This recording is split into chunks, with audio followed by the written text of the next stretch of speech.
Para la Universidad Tecnológica del Perú presentamos para el curso de Historia del Derecho el tema de Derecho Penal Prehispánico. En las culturas prehispánicas existió el derecho consuetudinario. Este derecho variaba de región a región, derecho que se basa en la costumbre jurídica. Tenemos como parte de estas culturas la cultura nazca, la cultura caral.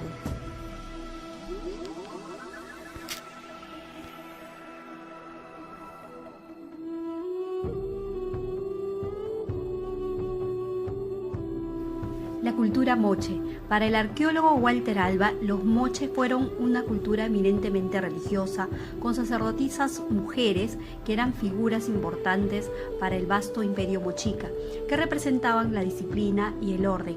No hay vestigios sobre la intervención del Estado en los conflictos y disputas. Derecho penal inca, etapa inicial. El avance del derecho fue una figura jurídica que consistía en componer cualquier hecho ilícito por medios jurídicos. Al extenderle un título de parcela a cada familia, se cambiaba de una situación de hecho a una situación de derecho. Se instauran también los tributos. De lo producido en el campo se tenía que entregar al Inca y al dios Sol. El comercio se daba gracias al trueque. El imperio incaico logra su mayor esplendor en la época de Pachacútec, 1349-1408. Se le denominaba a Pachacútec como el transformador del mundo y logra desplazar a su hermano Inca Urco para combatir a los chancas en defensa de la ciudad del Cusco, saliendo victorioso en dos grandes batallas. Logró la máxima expansión del imperio y estableció el idioma común y reorganizó el imperio en 4 suyos: Chinchaysuyo, Antisuyo, Contisuyo, Collasuyo. Entonces, en este sentido, el imperio ya tenía un concepto de Estado bien marcado. Derecho penal inca, segunda etapa.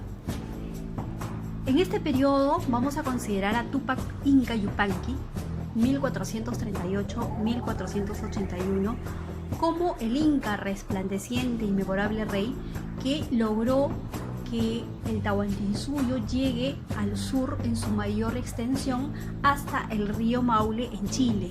El Estado ya tenía una estructura donde el poder superior era para el Inca y se regía por las normas de la costumbre. También el Estado intervenía en los conflictos particulares y también en los castigos colectivos, es decir, no se castigaba al sujeto, sino también a toda la comunidad. Entonces, podemos también especificar que en el imperio surge un nuevo sistema de investigación y espionaje que lo llamaban tuculricul, el que todo lo ve. Ese era el funcionario que viajaba de incógnito a través de los suyos.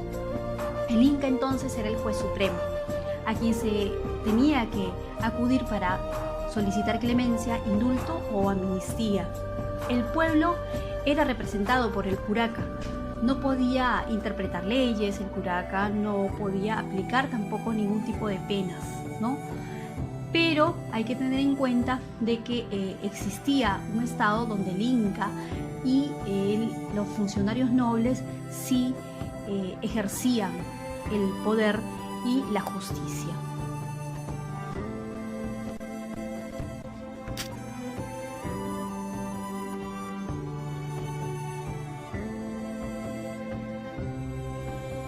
Según las evidencias que hemos ubicado en los autores que hemos consultado, en el imperio sí hubo un derecho esclavista.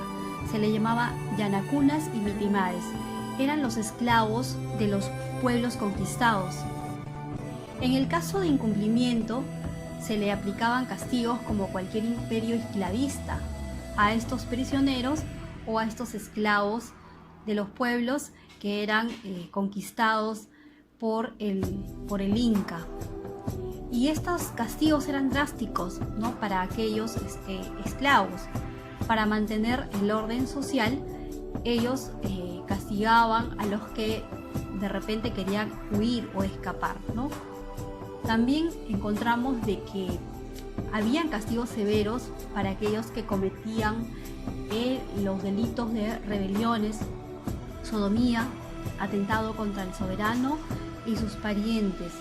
También ubicamos que dentro del Imperio Incaico hubo casos de violación a las vírgenes del sol. Entonces ahí se aplicaban castigos extremos como la hoguera y el destierro. Las clases sociales estaban bien marcadas: el inca, la nobleza, el pueblo y finalmente en el último estrato estaban los yanacunas y mitimaes. La pena de muerte. La pena de muerte en el imperio era un castigo bastante común para los delitos que hoy en día podrían ser inclusive leves y con castigos de unos cuantos años en la cárcel. La pena de muerte en el imperio fue evidenciado en los documentos que dejó, por ejemplo, Guamán Poma de Ayala, el Inca Garcilaso de la Vega.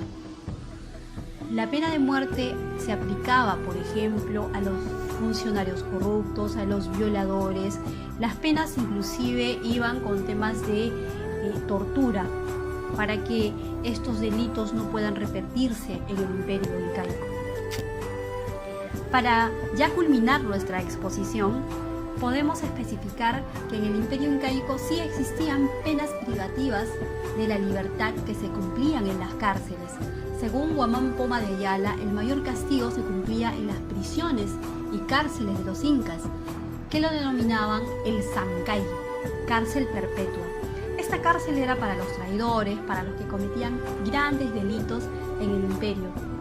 Para concluir, queremos mencionar que el fin del Imperio Incaico fue a causa de una guerra civil interna, a causa de la disputa de los hermanos Atahualpa y Huáscar para poder ellos asumir el liderazgo de ser el Inca, de ser ellos los gobernantes.